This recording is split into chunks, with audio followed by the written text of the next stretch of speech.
Jacob! Can you hear me? Wake up! Jacob! What? Where the fuck am I? It doesn't matter. Just get moving. My lab's up ahead. I'll explain there.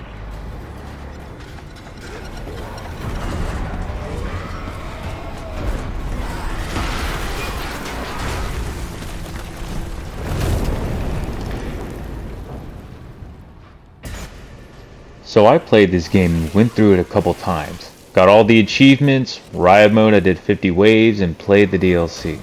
I won't go into detail, but a good enough summary of what I think the game provided. So again, I won't cover every small thing, but the things that stood out to me. The gameplay here will mostly be from the DLC, so here goes nothing.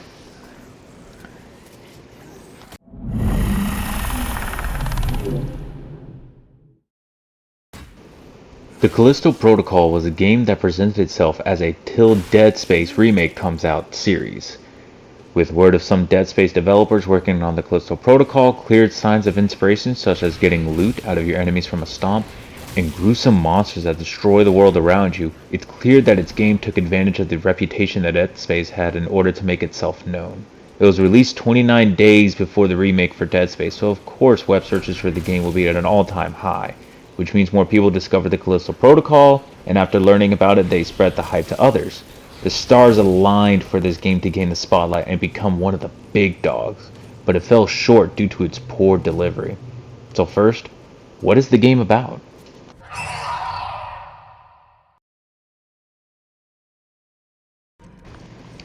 So just in case you haven't already guessed, there's going to be spoilers because I'm going to be talking about the story here. The summarized version of the story is this. The Callisto Protocol takes place on Jupiter's dead moon, Callisto. Jacob Lee, the inmate you play as, is a pilot for a ship of cargo that was raided by bandits. Jacob crash-landed his ship because of the invasion and is now imprisoned in Black Iron Prison. It doesn't take long for things to go down though, as within minutes of being in prison the whole place goes in flames, and Jacob is met with prisoners who have transformed into monsters. He now fights his way through the prison to survive and discover why the inmates are changing.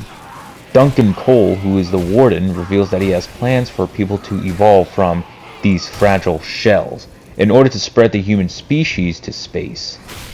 Though because of this, the subjects turn into monsters. If you want the even shorter version, you crash land on a moon, everyone in the prison turns into a monster, starts killing the remaining inmates. Why? Because the bad guy wants the next step in human evolution, even if it means turning people into monsters. The even shorter version of that is bad guy turns other guys into monsters because, well, fuck you. It's a very simple and predictable story, so there isn't much to dig deep into. The story is followed by the DLC Final Transmission, in which you play through your final moments alive in order to expose Duncan of what he has done to these people. You back through Black Iron Prison to search for logs to continue the information on what happens in the prison. The doctor, Caitlin Mahler, I hope I say that name right, who now works with you after realizing the unforgivable crime she has done, guides you through the prison and pesters you about running out of time. As you play, you start hallucinating, hearing voices that aren't there, and discover exactly what you're going through. Audio logs play messages of what is happening in the prison and hints at what is happening to Jacob. You can hear his voice through certain logs sounding weak, saying things he never said, and soon hear yourself as if it was in your head.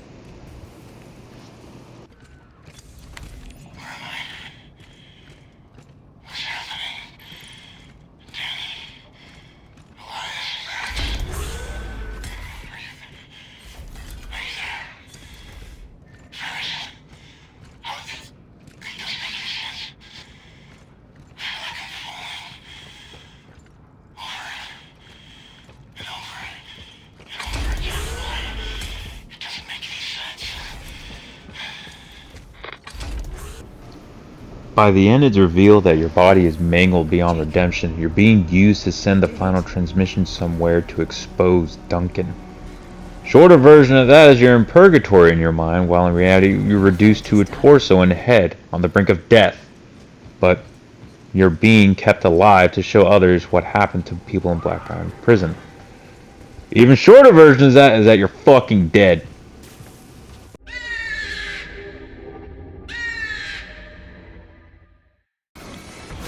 The game offers a lot of content, and by a lot I mean a medium amount with the quality lacking. Don't get me wrong, I found it to be fun. It's satisfying when you shoot and see your enemies get dismembered. It's fun picking your enemies up and throwing them into spinning fan blades as they disintegrate into a red mist. Hitting with a baton gives a nice thunk when you do, and the finishers provide a satisfying way to kill the monsters. Now, if we were to look at this and actually look, the gameplay isn't great. In order to bring in horror, ammo is supposed to be in a way since scarce, and your baton a universal way to kill your enemies. Other than the basic swing, you can block attacks which reduce damage from incoming attack, but why would you do this when you can just dodge and take no damage? Dodging must be difficult to do and it prices stamina or something, right? Nope. You hold left and switch right at the cost of nothing, and that's it. You can perfect dodge, which is done last second, but doing so doesn't give you the upper hand by any noticeable amount. The only thing the melee combat has is that when you finish swinging 3 or 4 times, there is a time window for you to shoot who you're fighting to interrupt their swing so you can attack again. The game doesn't do a great job explaining this, or most things for that matter.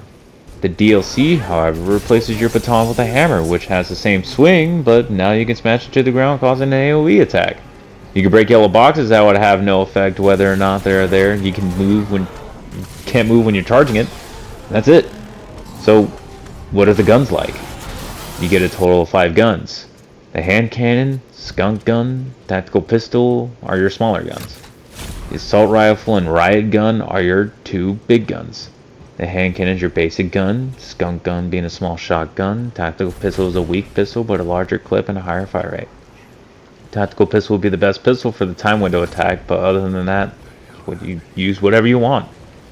The assault rifle shoots in a burst of 3, and the riot gun is, well, not that great shotgun. All guns don't really have anything special about them. They shoot and do a slightly different higher attack damage than the secondary fire, but at the end of the day, it isn't anything interesting. Now, the final thing is the grip, which is just the force in this game. Not only can you pick up items, but you can also pick up enemies as well. Many would argue that this makes the game too easy. And it does. But as a studio once said, you're pressing the buttons. So, does it make it easy? Yeah. But it's fun once you get the hang of it. You can clear a room in seconds with minimal effort. It's fun feeling like the threat for once, and if you don't like it, don't use it. Simple. Movement, it's slow. I caught myself planning ahead where to move, not because I was trying to be tactical, but because if something went south, I wouldn't be able to move away in time because the running for your life speed is like Jacob taking a light jog in the park. It needs work.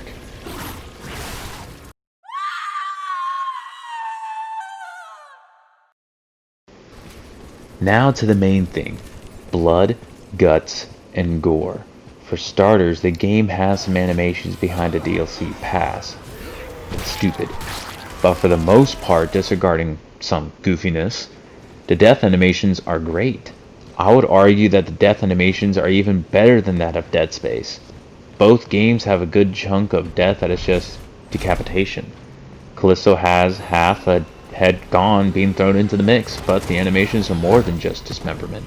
There's struggle, there's fear. Some of these animations combined with great voice acting make them hard to watch because it's genuinely terrifying. Sure, in real life, if you see someone get decapitated, no one will return the same, but this is a video game. Decapitation, if anything, is a lazy way to kill someone if done too many times. But some of these animations is as simple as getting repeatedly hit in the head. You see struggle and hear the pain and gushing. It isn't immediate either. Some are fast, but some make you watch Jacob just get mauled.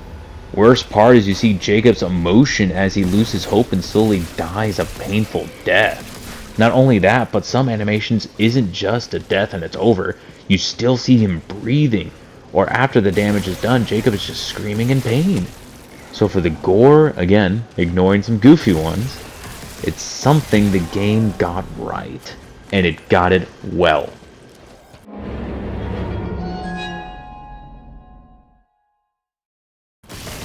The environment is a prison. It's not going to be colorful. I like the setting the game offered, even if it was very dark. Each chapter has its own unique identity. Charred corpses showing those who struggled to survive. It wasn't a simple one setting and done. The environments had traps and tools to help you kill your enemies. Something that stood out to me was how even when you walked up to a fan, you can hear the wind moving and see the slight bob in your vision, even if you're not looking at it. It's selling the idea that it's a big fan and it won't stop turning even if you walk into it. But the biggest problem is the tight corridors and vent crawling. It's fine if done in moderation, but with the amount there is, a good chunk of your time is going to be waiting for Jacob to leave the vents slowly. Not everyone has claustrophobia, so why add so many vents? So you could slow down the pace, of course. Why? Well, they need those hours played, don't they?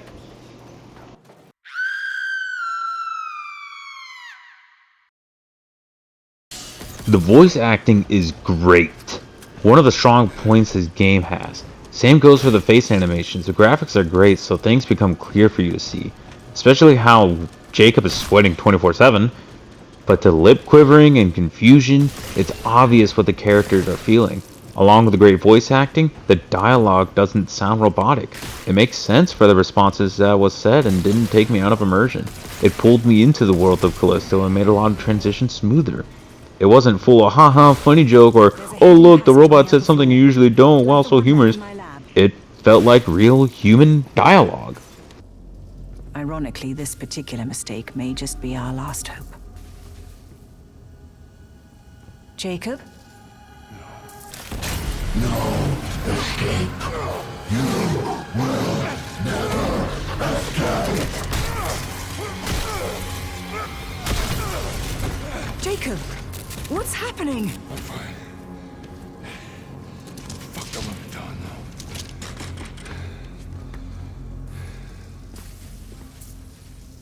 This is a factory. See what you can find. You'll need a replacement to reach the loading bay. I really like that baton.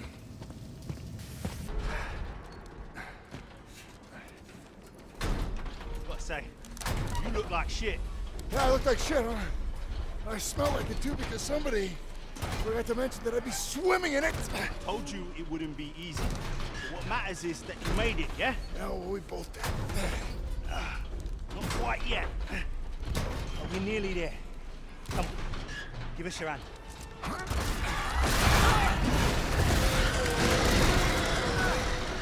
Hurry! Take my hand! Gotcha!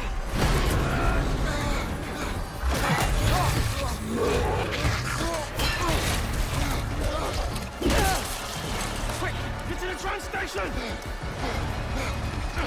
Get in!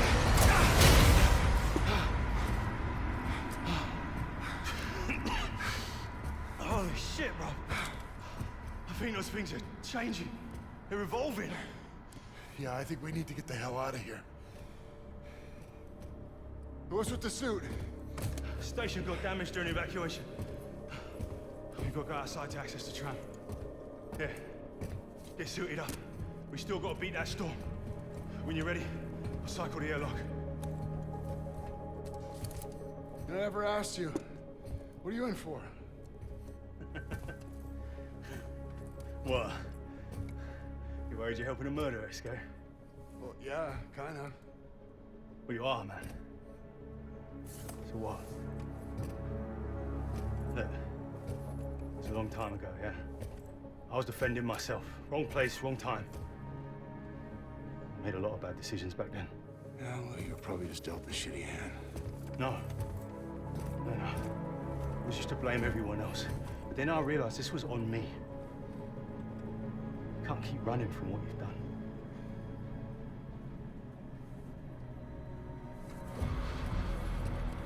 Couldn't say it better myself. There's always a price to pay.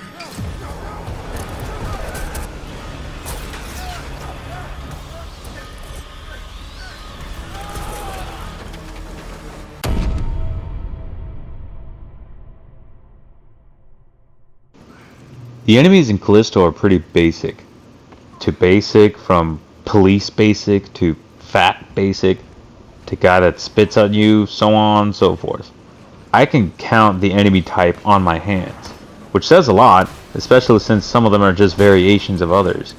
The only enemy I really liked is the bloodworm, a worm that hides in its sack, launching itself at you, dragging to its, well, sack. It's what the game needs in terms of variety, because when you're caught, all you can do is spam a button and stab the thing.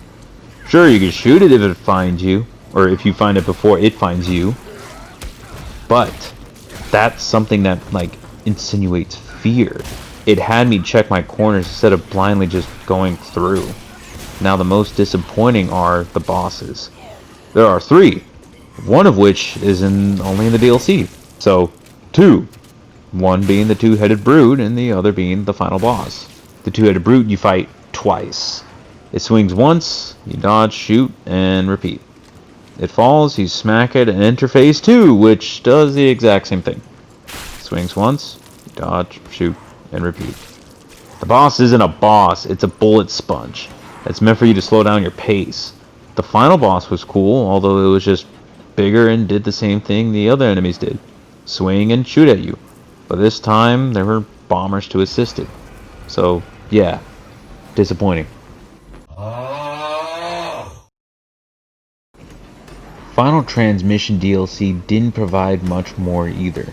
One new enemy type, which is again just a variation of new melee that does one small thing, and that's smack the ground. Repeated use of previous assets. The length was around 2 hours and would be shorter if it didn't take so long to kill the new enemies, and it didn't provide new ways to have fun. It's all the same thing. Felt as if they ran short on budget, so they made up the whole hallucinating thing so then they could just reuse some environments. Good hallucinating isn't the reuse of assets. It is part of the story that provides new insight, showing your character is going insane and becoming a threat to himself, not going through the same hallway 5 times.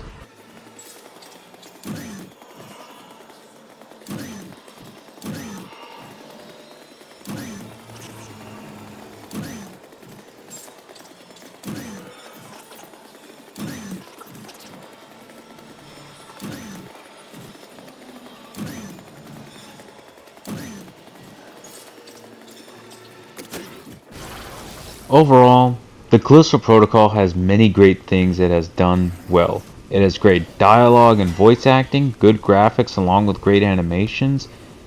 Unfortunately, those things are only present when you turn your brain off and don't look too deep into the mechanics. Things such as useless tools, basic fighting, and poor ability to make guns unique. And since this is a game and not a movie, majority of playing will involve you to look into these things. I had fun playing the Callisto Protocol, but I do regret spending money for the game and the poor DLC. This game has passion and effort on the outside, but on the inside it was just lazy. It's a cash grab, and if you're thinking of getting it, don't. It's simple. Glitches present to this day, and it just doesn't seem there's an end to it. Just as long as they get a product out there that they can call finished.